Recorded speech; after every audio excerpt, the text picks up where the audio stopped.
After getting married बहुत सारी ख़वातीन के जहन में ये सवाल ज़रूर होता है कि मैं अपने ख़ानदान फैमिली के लिए कितना कुछ करती हूँ, मैंने कितना सेक्रीफाइस किया है, लेकिन समहाउ मेरे हस्बैंड मेरी वैल्यू नहीं करते या फैमिली वाले रिस्पेक्ट नहीं देते। तो ऐसी सिचुएशन को वह किस तरीके से टैकल करें।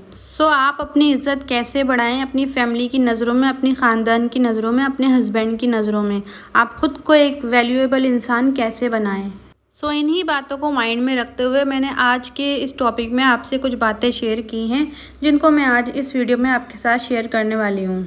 बीइंग अ हाउसवाइफ और मदर आप बहुत कुछ करती हैं, अपनी ख्वाहिशात, विशेष जज्बात और वक्त की कुर्बानी देती हैं। आप अपनी बहुत सारी चाहत और डिज़ायर्स को निगलेक्ट करती हैं, लेकिन इन सब के बावजूद आपको इज़्ज़त और वैल्यू वो नहीं मिल पाती जो आप डिज़र्व करती हैं। अगर आपको लगता है कि जो इज़्ज़त और मकाम आपको मिलना चाहिए वो आपको नहीं मिलता है, तो आपसे मैं इस वीडियो में कुछ ऐसे ही टिप्स और पॉइंट शेयर करूंगी। तो वीडियो में आप एंड तक ज़रूर बने रहिएगा और वीडियो को अच्छा लग रहा हो तो लाइक और शेयर ज़रूर कर दीजिएगा।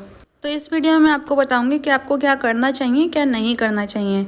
तो अस्सलाम वालेकुम everyone, this is Sada, welcome back again. Hopefully you are doing great, I am fine too, अल्हम्दुलिल्लाह।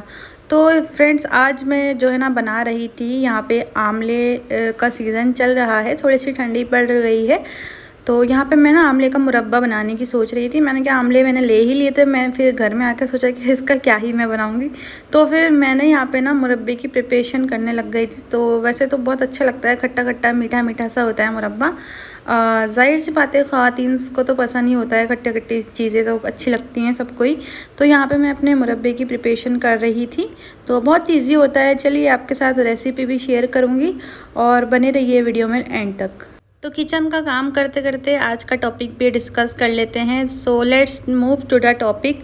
तो आज का टॉपिक है, तो point number 1 is accept yourself as you are. तो ज़्यादातर लोगों को, माओ को ये लगता है कि अगर ख़ानदान से या शौहर से उनको इज़्ज़त नहीं मिल रही है तो उनके अंदर ही कोई कमी है। तो ऐसा बिल्कुल नहीं है कि आपको ऐसा लग रहा है कि अगर कोई आपकी इज़्ज़त नहीं कर रहा, आपकी वैल्यू नहीं कर रहा, तो इसमें आपका कोई कसूर नहीं है, बल्कि कमी उस इंसान में है जो आपकी खूबियों को देखना ही नहीं चाह रहा या देख नहीं पा रहा।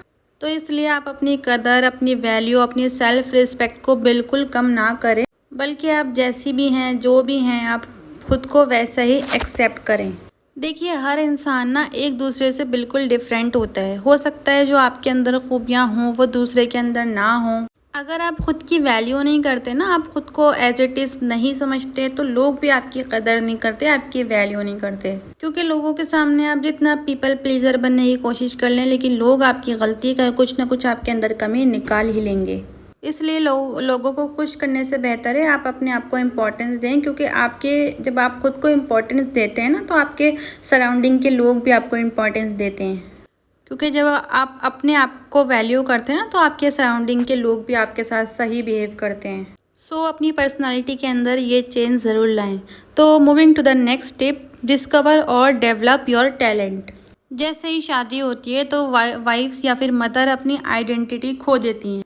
अगर उनसे शादी के बाद पूछा जाए ना कि आपके अंदर कौन सी खूबी है, तो 90% वुमेन कुछ बोलेंगी ही नहीं, और 90% वुमेन्स यही सोचेंगी कि बस अब तो मेरे बच्चों में ही टैलेंट आ जाए तो मैं ही कामयाब हो जाऊंगी। लेकिन ऐसा बिल्कुल नहीं होना चाहिए कि आप बिल्कुल अपनी आइडेंटिटी खो दें। आपकी एक अपनी टैलेंट है, आपका एक अपनी पहचान है, तो आप उसको बाहर लेकर आएँ और उसमें कुछ डेवलपमेंट और इम्प्रूवमेंट लेकर आएँ। क्योंकि जब आप ही अपनी खूबियों को नहीं जानेंगी, अपने हिडन टैलेंट को नहीं जानेंगी, तो आसपास के लोग कैसे जानेंगे। आप याद करें कि जब आप स्कूल कॉलेज में थी तो किस चीज़ में आपको ज़्यादा खुशी मिलती थी, किस चीज़ की लोग आपकी तारीफ़ करते थे। आप पढ़ती बहुत अच्छी थी, हो सकता है आप जीनियस हों पढ़ाई में, या फिर आप ड्राइंग बहुत अच्छी करती थी, स्पोर्ट्स में अच्छी थी, म्यूज़िक में, बहुत सारी चीज़ें होती हैं। तो बहुत सारी चीज़ें होती हैं, बहुत लोगों के अंदर बहुत सारे टैलेंट होते हैं। कोई लोग ट्यूशन पढ़ाती हैं, कोई लड़कियां टीचिंग करती हैं, तो बहुत सारे अपने सबके अलग अलग टैलेंट होते हैं। लेकिन आफ्टर बिकमिंग अ मदर वो लड़कियां सब चीज़ें भूल जाती हैं, तो आपके ये सब टैलेंट सब पीछे रह जाते हैं और आप सिर्फ एक मदर के तौर पे सामने आती हैं। तो आपके पास अभी भी टाइम है, आप घर की परवरिश के, आप बच्चों की परवरिश के, या घर के साथ साथ इन सब चीज़ों को, एक्टिविटी को आप अपनी अभी भी जारी रखें, अभी भी इनके अंदर इन्वॉल्वमेंट लगाएं। तो हो सकता है आपके अंदर अभी भी टैलेंट हो, आप उसको बाहर लेकर आएँ। तो हो सकता है आप सिलाई बहुत अच्छी करती हूँ, आप क्रोशिया का काम बहुत अच्छा करती हूँ। कोई ना कोई तो चीज़ ऐसी होगी ना जो आप जानती होंगी। तो इन सब चीज़ों को बिल्कुल ज़ाया ना जाने दें और इनको रिपॉलिश करें, ताकि आपके अंदर कोई ना कोई आपका टैलेंट तो ऐसा होगा ना जिससे आप अपने आप को थोड़ा फाइनेंशियल इंडिपेंडेंट भी कर पाएंगी और आप अपना जो आपका टैलेंट है वो बाहर भी ला पाएंगी। तो जब आप अपनी चीज़ों को अच्छे से रखेंगी तो लोग भी आपसे इम्प्रेस होंगे, क्योंकि इस तरह का जब आप कोई चेंज अपनी डेली लाइफ में लेकर आते हैं ना तो लोग आपसे बहुत इम्प्रेस होते हैं। ना सिर्फ लोग या फैमिली वाले बल्कि आपके हस्बैंड भी आपके इस टैलेंट से इंस्पायर होते हैं और अल्टीमेटली आपकी रिस्पेक्ट सराउंडिंग में इंक्रीज़ होती है। और इन टैलेंट में ना आपकी कोई भी ऑनलाइन जॉब भी हो सकती है, कोई भी अर्निंग सोर्स हो सकता है। तो मुझे किसी को भी ये बताने की ज़रूरत बिल्कुल नहीं है कि कोई भी लेडीज़ हो जाए उसमें, या कोई वो ऑनलाइन जॉब कर रही है या फ्रीलांसिंग कर रही है या कुछ ना कुछ अपना पार्ट टाइम वर्क कर रही है, तो उसकी इज़्ज़त ऑटोमेटिकली घर पे अपने आप इंक्रीज़ हो जाती है। तो इसलिए मुझे इस सब चीज़ पे बात करने की इन सब चीज़ों को हाईलाइट करने की बिल्कुल भी ज़रूरत नहीं है। तो क्योंकि आजकल सबको ही पता होगा कि जो ज़्यादा वर्क करता है, ज़्यादा मेहनत करता है, ज़्यादा अपना एक्सपीरियंस करता है, उसकी इज़्ज़त ऑटोमेटिकली इंक्रीज़ हो जाती है।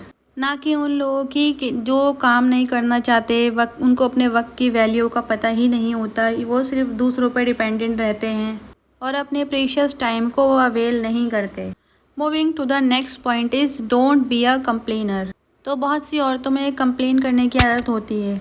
तो बहुत सी औरतें होती हैं कि जिनके अंदर जो है ना कंप्लेन करने की आदत होती है। अगर आप में से भी वो हैं कुछ औरतें, तो मैं ये नहीं कह रही कि आप लोग हैं, मगर अगर जिसके अंदर ये आदत है कंप्लेनिंग करने की, तो वो इस आदत को बिल्कुल ख़त्म कर दें।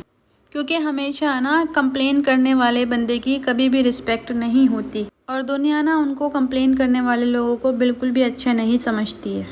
अगर इन केस आपके हस्बैंड आपको रिस्पेक्ट नहीं कर रहे, या फॉर एग्ज़ाम्पल वो रात को ऑफिस से लेट आते हैं घर पे, तो आप उनसे ये शिकवे लेके बैठ जाती हैं कि आप क्यों इतनी लेट भी घर पे आए, वहीं सो जाते। तो ये कंप्लेंट ना बिल्कुल भी लोगों को पसंद नहीं होती और इन सब बातों से आपके हस्बैंड भी जाहिर सी बातें चिढ़ जाएंगे। तो इवेंचुअली जब आप उनके घर आने पे उनसे ये सब कंप्लेनिंग चालू कर देती हैं ना, तो वो उससे चिढ़ जाते हैं और इन्हीं सब बातों से आपकी रिस्पेक्ट कम होने लगती है। अगर आप कंप्लेंट्स करती हैं ना, तो इसकी जगह कॉम्प्लीमेंट्स करने की आदत बनाएं।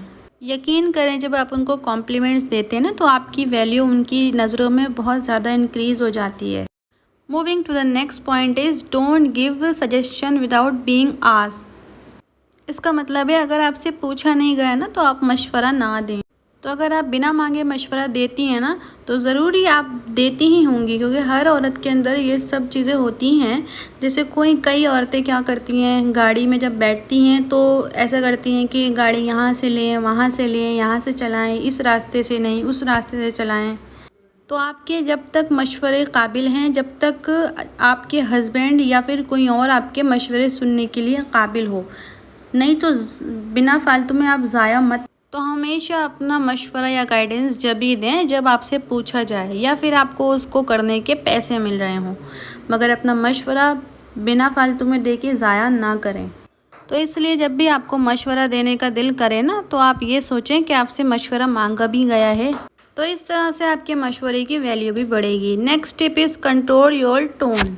यानी आपकी इमोशन ना आपके टोन में नहीं आना चाहिए। कई दफ़ा आपकी फ्रस्ट्रेशन आपकी टोन में आ जाती है। इस तरह ना आपके हस्बैंड भी परेशान हो जाते हैं आपसे, क्योंकि वो ये सोचते हैं कि जब भी इससे बात करो तो इसकी टोन ऐसी ही होती है, ये चिड़ी हुई होती है, इसलिए वो कम बात करते हैं और बीवी को वहीं ये लगता है कि ये मुझसे बात ही नहीं करते।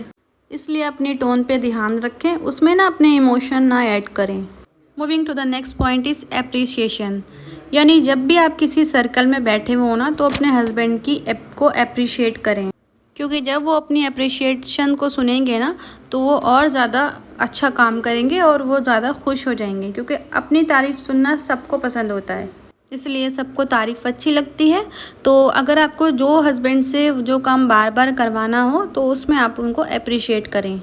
इसी तरह जब आप अपनी पर्सनल ग्रोथ पे तवज्जो देती हैं, गोल्स को अचीव करने की कोशिश करेंगे और आप अपनी पर्सनालिटी में कुछ इम्प्रूवमेंट बेटरमेंट लेकर आएंगे, यानी आप अपने गोल्स पे एम्स को अचीव करने के लिए जब आप आगे बढ़ रहे होंगे, आप अपने टाइम को डिमोट कर रहे होंगे, आप अपनी मेहनत स्ट्रगल कर रहे होंगे, इससे आपकी ग्रोथ होती है। और जब आपकी ग्रोथ होती है तो आपकी पर्सनालिटी की भी ग्रोथ होती है। जब आपका ये सब हो जाता है तो आपको फिर कोई फ़र्क नहीं पड़ता कि कौन आपकी रिस्पेक्ट कर रहा है या कौन आपकी रिस्पेक्ट नहीं कर रहा, क्योंकि आपको ये फ़र्क पड़ना बंद हो जाता है। जैसे एक डायमंड या गोल्ड है, उसको पता होता है कि उसकी वैल्यू क्या है, तो ऐसे ही आपको पता चल जाता है कि आपकी वैल्यू क्या है। कोई समझे या ना समझे, मगर उसको कोई फ़र्क नहीं पड़ता, ना उसको दुख होता है। तो उसे कोई फ़र्क नहीं पड़ता, अगर उसे कोई पत्थर भी कह देगा ना, तो उसे पता है कि वो डायमंड है। इसलिए अपनी ज़िंदगी में कुछ अपने एम्स और अपने गोल्स रखें, ताकि जो आपकी ज़िंदगी में आपको आगे बढ़ाने में आपकी मदद करें। Next tip is your partner is not your dustbin. इसका मतलब ये है कि आप स्पेस मांगना, अपने मूड को ठीक करना, अपनी बातें शेयर करना और अपना अलोन टाइम मांगना, ये सब चीज़ें ठीक हैं, लेकिन अपने मूड को ठीक करने के लिए उन पे चीखना चिल्लाना, अपने मूड को ठीक करना, मिसबिहेव करना या फिर किसी और की नाराज़गी उनके ऊपर निकालना, ये बिल्कुल गलत है। यानी आप किसी और से गुस्सा हैं, किसी और से नाराज़ हैं, तो उन सब का गुस्सा, उन सब का चिड़चिड़ापन अपने हस्बैंड पे ना निकालें, बाहर का कचरा उन पर ना डालें। कई दफ़ा कुछ आप ऐसा कर रहे होते हैं या फिर आपकी पर्सनालिटी ही ऐसी होती है कि आपकी रिस्पेक्ट आपके हस्बैंड के नज़रों में ऑटोमेटिकली ही कम हो रही होती है। तो जब आप बैठ के ये बात सोचेंगे तो हो सकता है आपको ये समझ आ जाए कि आपको अपने अंदर ही चेंजेस लाने की ज़रूरत है, ना कि उनको बदलने की। तो ये वो सारी हैबिट्स हैं जिनको आप 1 महीना 2 महीना थोड़ा थोड़ा भी इम्प्लीमेंट करेंगे तो आप यकीन करें आप अपनी सारी हैबिट्स को चेंज करेंगे। तो it's all about my video. तो कोई भी पॉइंट आपको अच्छा लगा हो, आपने कुछ लर्न किया हो, तो इस वीडियो को शेयर ज़रूर कर दीजिएगा। And if you are new on my channel तो प्लीज़ सब्सक्राइब और वीडियो को शेयर ज़रूर कर दीजिएगा, साथ ही साथ सब्सक्राइब भी कर दीजिएगा। See you very soon, take care, अल्लाह हाफिज़।